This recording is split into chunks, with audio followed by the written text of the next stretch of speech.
C'est normal. Après, il me fait une licha de soi, ça va. Venez.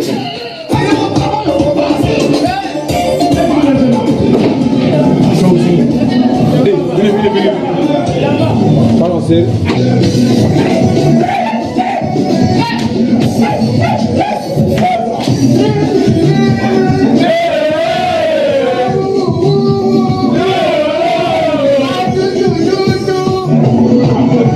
Oh là là. Je suis moi-même, tu vois.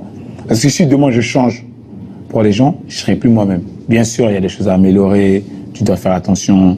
Mais mon comportement, si les gens m'apprécient comme ça, pourquoi je vais changer? Bon, mon soldat, moi, comme on dit, hein, il n'est plus à présenter. Hein.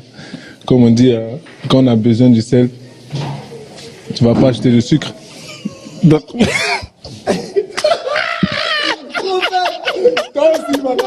Coupez. Toi, t'es fatigué là. Aurier à Lens, un retour aux sources. Là, c'est la guette. Formé chez les 100 et Or, il retrouve des employés du centre et leurs enfants, heureux de le revoir. Ça va quoi?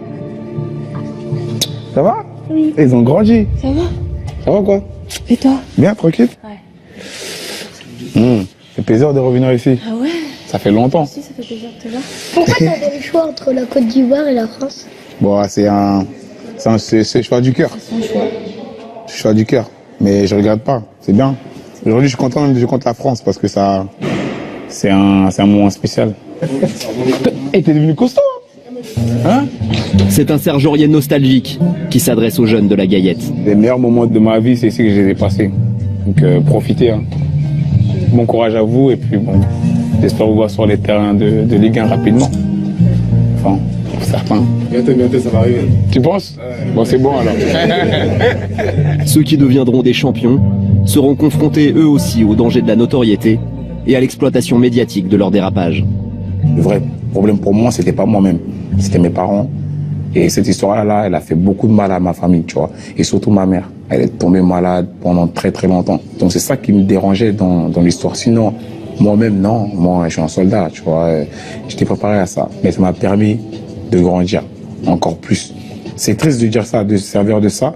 J'aurais préféré que ça soit autrement, tu vois. Mais ça m'a fait du bien. Allô?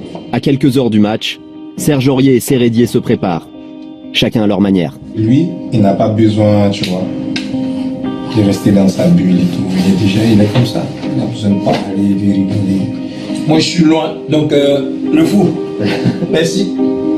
C'est l'heure pour Serge Aurier d'appeler Adrien Rabiot. Adri, est-ce qu'il est pas en train de dormir? L'un de ses meilleurs amis, qui fête sa première sélection en bleu. Oui. Ça va être un bon match. Vous allez vous attraper au milieu de terrain là-bas. Là. Ok, vas-y, bon, on fait ça alors. Tout à l'heure. Vas-y. On est champion d'Afrique, ils sont vice-champions d'Europe, donc on va dire aujourd'hui l'affiche elle est pas à négliger. Mais bon, on ne pas oublier que c'est un match amical aussi, donc. Non, c'est pas un match amical ici. Non, c'est un duel, c'est un combat. Arrête.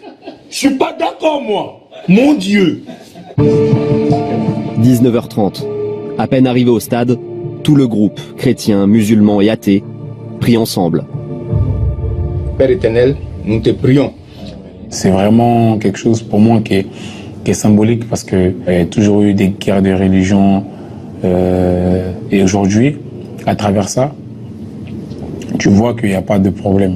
Les musulmans et les chrétiens, on est ensemble.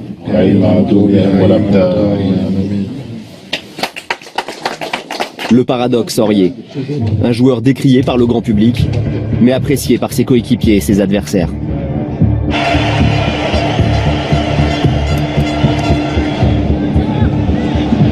Contre toute attente, c'est la Côte d'Ivoire qui entame le mieux la rencontre. Un but de Kalou est même refusé pour hors-jeu. Lâchez plus vite les gars, lâchez plus vite, on a dit avant le match. Vous compliquez pour rien là, on est bien là. Putain.